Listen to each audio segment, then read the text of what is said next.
Are you at the place where you're having to leave your toxic partner? Are you at the place where you're having to leave the toxic person that's been abusing you narcissistically for a while?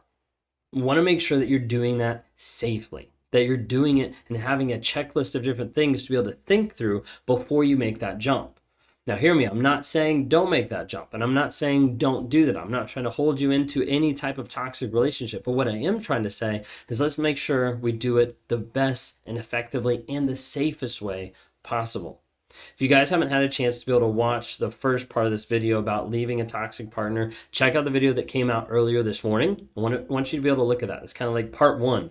In that, we touch on a couple different things. We touch on consider your partner's past behavior, backsliding, controlling your assets, choosing an attorney that knows narcissism, avoiding narcissistic attorneys, and documenting abuse. So first first 6 out of 12 things that I want you to really consider and think through.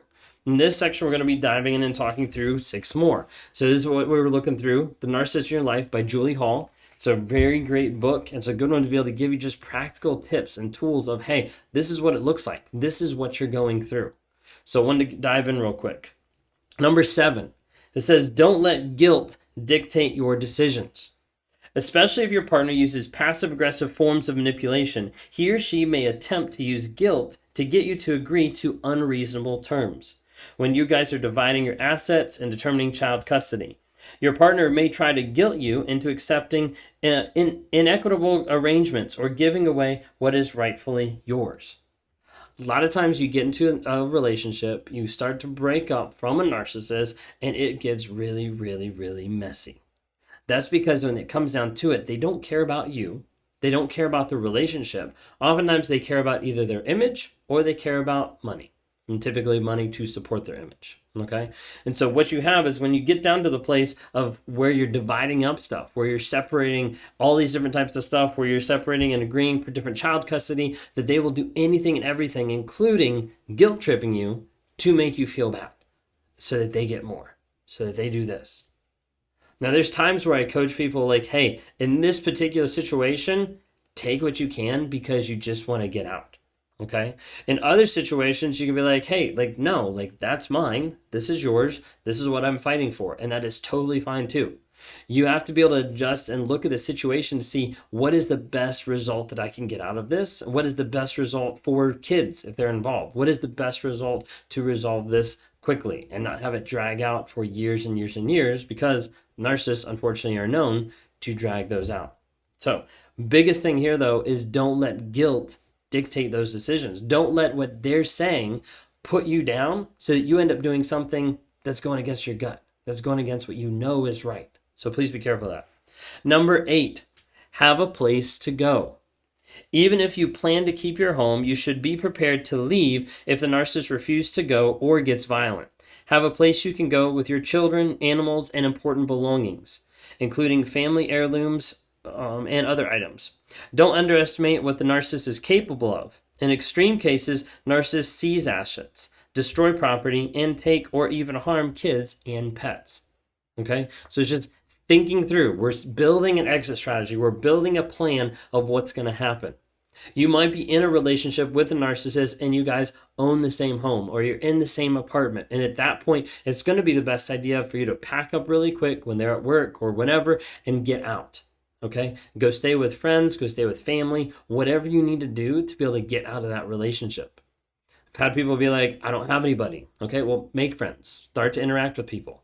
I know several people that have moved out and have went to a homeless shelter for a period of time until they got back on their feet. Is that ideal? No. Is that what everybody wants to do? No. But it depends on your situation. Sometimes the situation calls for just getting out as quick as possible. Now let's talk about the situation. Maybe you are in your own home and the narcissist would come and visit, or the toxic person would come and visit as they please, or they probably made you go to their place because they don't want to be inconvenienced, and you're not sure what's going to happen. You're not sure the fallout, maybe because of their past or how they've reacted.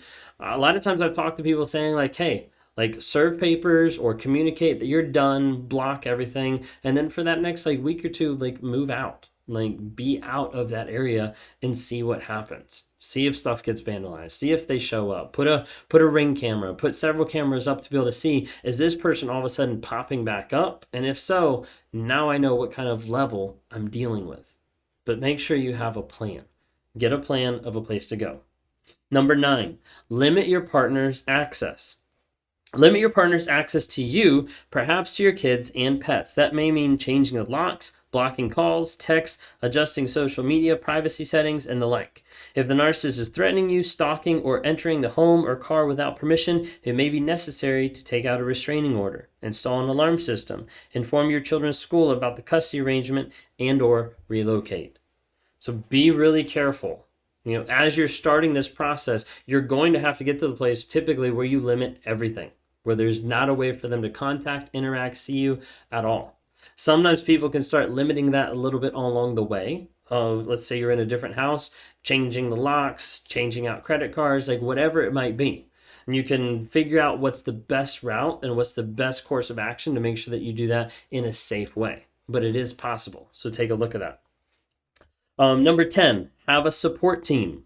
Very crucial. Support team. If only for emotional support, you need people you can confide in who have your back. For more complicated breakups, you may need help with the kids, a place to stay, a place to store your things, financial assistance, and witnesses. Remember to reach out to people who know the realities of what you're dealing with. People who don't, even if they mean well, can make things worse, not better. So please keep that in mind and please be careful with that. Okay?